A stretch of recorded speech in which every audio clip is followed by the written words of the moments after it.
Bismillahirrahmanirrahim. Assalamualaikum warahmatullahi wabarakatuh. Sebelumnya perkenalkan kami dari kelompok 3 mata kuliah struktur dan fungsi hewan. Izinkan kami memperkenalkan diri terlebih dahulu. Saya sendiri Imra'atus Sakinah dan juga dua rekan saya Wahidah Nur Aulia dan juga Ratna Halifah. Yang mana di sini kami akan mempresentasikan atau memaparkan sedikit materi dari poster kami terkait struktur dan fungsi hewan vertebrata, yaitu ikan bawal. Nah, untuk klasifikasi ikan bawal sendiri termasuk ke dalam kingdom Animalia yang dikategorikan sebagai hewan karena memiliki sel eukariotik, multiselular, dan juga heterotrof, yang berarti mereka tidak dapat menghasilkan makanannya sendiri.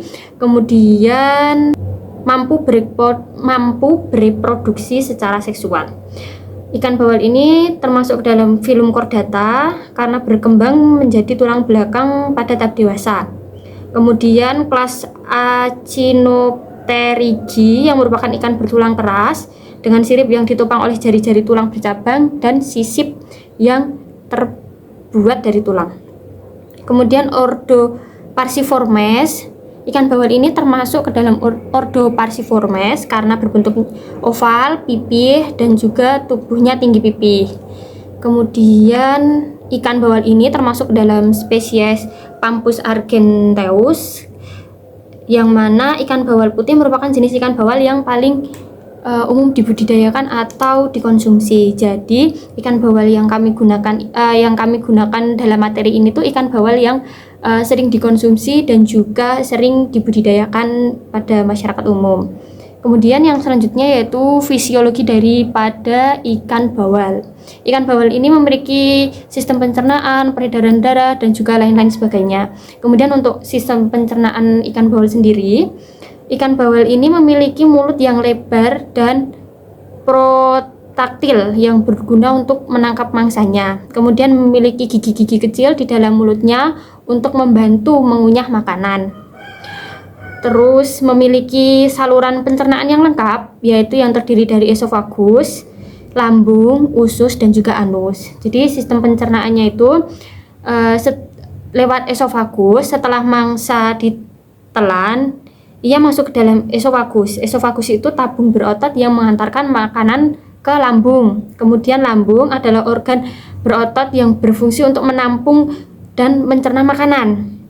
Nah, di sini makanan itu dicampurkan dengan asam lambung dan juga enzim pencernaan untuk memecah makanan menjadi bentuk yang lebih kecil sehingga mudah untuk dicerna. Kemudian setelah masuk lambung, makanan itu masuk ke dalam usus, di mana di dalam usus ini terjadi penyerapan nutrisi dari makanan yang telah terurai di dalam lambung tersebut. Kemudian sisa-sisa makanan dari usus halus yang tidak tercerna akhirnya terbuang menjadi kotoran lewat anus.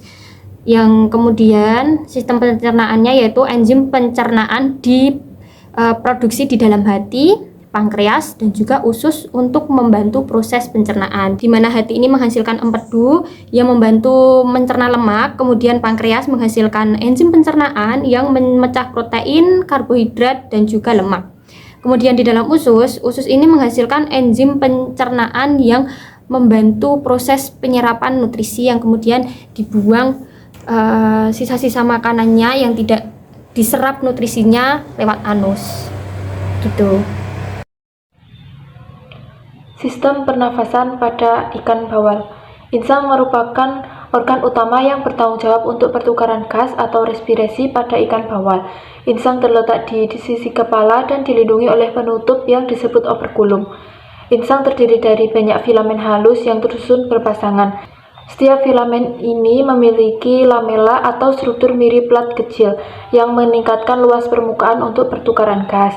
Air yang mengandung oksigen masuk melalui mulut ikan bawal ketika mulut ikan terbuka, kemudian mengalir melewati celah-celah insang. Filamen insang dengan lamela yang terdapat banyak pembuluh darah kecil atau kapiler memungkinkan darah ikan menyerap oksigen dari air. Di dalam lamela, darah menyerap oksigen dengan melepaskan karbon dioksida ke dalam air melalui proses difusi, di mana gas bergerak dari area dengan konsentrasi tinggi ke area dengan konsentrasi rendah. Setelah oksigen diekstraksi, air yang mengandung karbon dioksida dilepaskan melalui operkulum atau penutup insang yang berfungsi sebagai saluran keluar. Sistem peredaran darah. Sistem peredaran darah pada ikan bawal merupakan sistem peredaran darah tertutup, yang berarti darah selalu berada di dalam pembuluh darah dan tidak pernah bersentuhan langsung dengan jaringan tubuh. Sistem ini terdiri dari jantung, pembuluh darah, dan darah. Ikan bawal memiliki jantung yang terdiri dari satu atrium dan satu ventrikel. Darah yang dipompa dari jantung menuju insang untuk proses oksigenasi. Darah yang telah kaya oksigen akan dialirkan ke seluruh tubuh. Sistem peredaran darah pada ikan bawal juga membantu untuk melawan infeksi dan penyakit serta mengatur suhu tubuhnya. Selanjutnya ada sistem ekskresi pada ikan bawal yang berfungsi untuk mengeluarkan sisa metabolisme dan kelebihan air dari tubuhnya. Sistem ini terdiri dari ginjal, insang, dan kulit. Ikan bawal menggunakan ginjal sebagai alat ekskresi untuk mengeluarkan sisa metabolismenya dalam bentuk amoniak yang dikeluarkan melalui insang. Insang juga membantu mengeluarkan sisa air yang berlebihan pada tubuh ikan.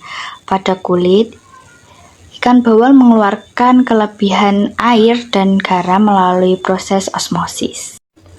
Selanjutnya ada sistem reproduksi pada ikan bawal. Ikan bawal memiliki organ reproduksi terpisah antara jantan dan betina, atau sering disebut juga dioecious.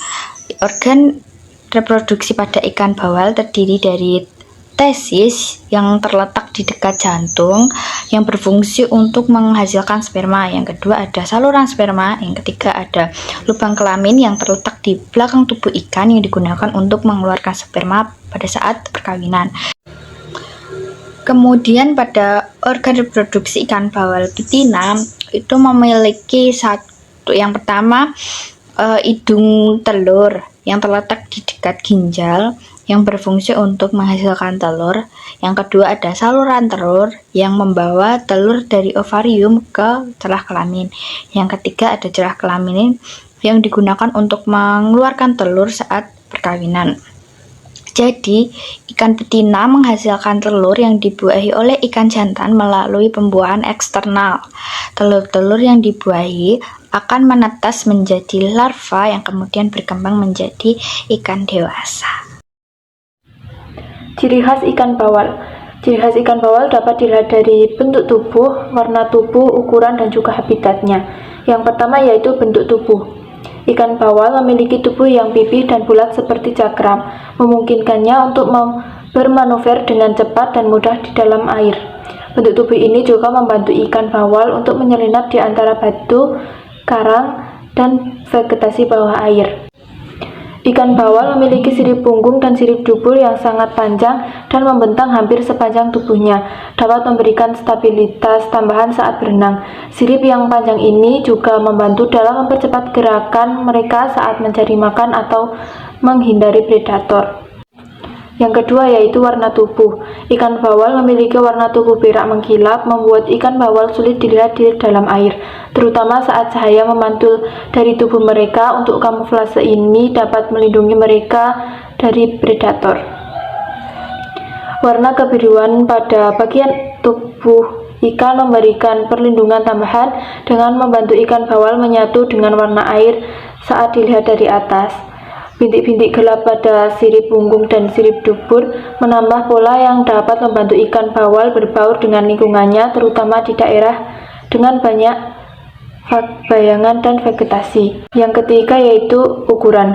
Panjang tubuh ikan bawal dapat mencapai panjang hingga 60 cm, meskipun lebih sering ditemukan dengan di bawah 40 cm. Ukuran yang bervariasi ini menunjukkan bahwa ikan bawal dapat hidup dalam berbagai kondisi lingkungan dan memiliki adaptasi yang baik. Memiliki bobot tubuh yang relatif berat untuk ukuran panjangnya, ikan bawal memiliki kekuatan untuk berenang dengan cepat dan melawan arus kuat, yang membantu mereka bertahan hidup di lingkungan yang dinamis. Yang terakhir atau yang keempat yaitu habitat. Ikan bawal umumnya ditemukan di perairan laut, khususnya di daerah pesisir yang dangkal. Habitat ini menyediakan makanan yang melimpah dan tempat perlindungan dari predator. Ikan bawal juga hidup di dekat terumbu karang dan daerah bervegetasi yang menawarkan berbagai keuntungan, termasuk sumber makanan yang melimpah seperti plankton, ikan kecil, dan invertebrata laut. Selain itu, struktur fisik terumbu karang menyediakan tempat berlindung dari arus kuat dan predator besar.